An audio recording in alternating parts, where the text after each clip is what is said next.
మునారా వారి ప్రేమ్ హోరస్. అందరికీ నమస్కారం అండి. నా పేరు యేసుబాబు. నేను మునారా అగ్రో టెక్నాలజీస్ ప్రైవేట్ లిమిటెడ్ అనే కంపెనీలో వెస్ట్ గోదావరి డెవలప్మెంట్ ఆఫీసర్గా పనిచేస్తానండి. నేను పోయిన వారం ప్రైమారస్ అనే మందుని రైతుకి డెమోగా ఇవ్వడం జరిగింది. ఆ మందు పనితనాన్ని మనం రైతు మాటలోనే ఉందామండి. నమస్కారం అండి. నా పేరు దడిగి దుర్గారావు అండి. మా ఊరు వచ్చి ధర్మాజిగూడెం, జిల్లా వచ్చి ఏలూరు జిల్లా, లింగపాలెం మండలం. మొన్న ఒక వారం క్రితం ప్రైమారస్ అనే ముందు ఇలా వచ్చి చెప్పారు. చెప్తే మా చేనికి డెమో కొట్టామండి. డెమో కొట్టిన తర్వాత కొట్టిన దానికి కొట్టిన దానికి చాలా చాలా తేడా కనపడిందండి. మనకి చేను వచ్చి గ్రోత్ వచ్చిందండి.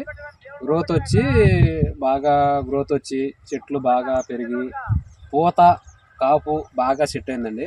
చాలా బాగుందండి. చూడండి ఒకసారి, ఇలా కాయ కానీ పూత కానీ అనగాని బాగా పెరిగిందండి. దీన్ని రైతులు చాలా వరకు కొట్టాలండి. ఎందుకంటే మనకి చాలా బాగుంది కాబట్టి ఆ ముందు పనితనం చాలా బాగుంది. కంపల్సరీ రైతులు వాడాలని నేను కోరుకుంటున్నాను. అందరు రైతులు వాడుకోవచ్చు అంటారా? కంపల్సరీ వాడుకోవచ్చండి. ఎందుకంటే చాలా రిజల్ట్ చాలా బాగుందండి.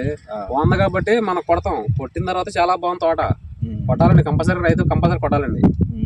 అంటే ఇప్పుడు మీరు ఏం గమనించారు? పూత చెట్టు అన కానీ ఉంది, పూత అన రావడంగా చూడండి. ఇది చూడండి, మన కొట్టి వారం క్రితం ఇది చిన్నగా ఉంది, ఇది కొమ్మ పెరిగింది. ఇలా పూత కాపు చూడండి, చక్కగా కింద సైజు కానీ కాయ సైజు కానీ ఇలా మనకు కనపడుతుంది. చూడండి, అలా ఇది ముందు కంపల్సరీ కొట్టుకోవచ్చు. ప్రతి రైతు కంపల్సరీ వాడాలి. మీరు రైతు మాటలోనే ఉన్నారు కదండి. ప్రైమారస్ యొక్క పనితనం రైతు మాటలోనే ఉన్నారు కదా. కాబట్టి ప్రతి ఒక్క రైతు కూడాను ప్రైమారస్ అనే మందుని మిరప పంటగానే ఉండి అన్ని రకాల కూరగాయల పంటలలో కూడాను వాడుకోవచ్చండి. నమస్కారం.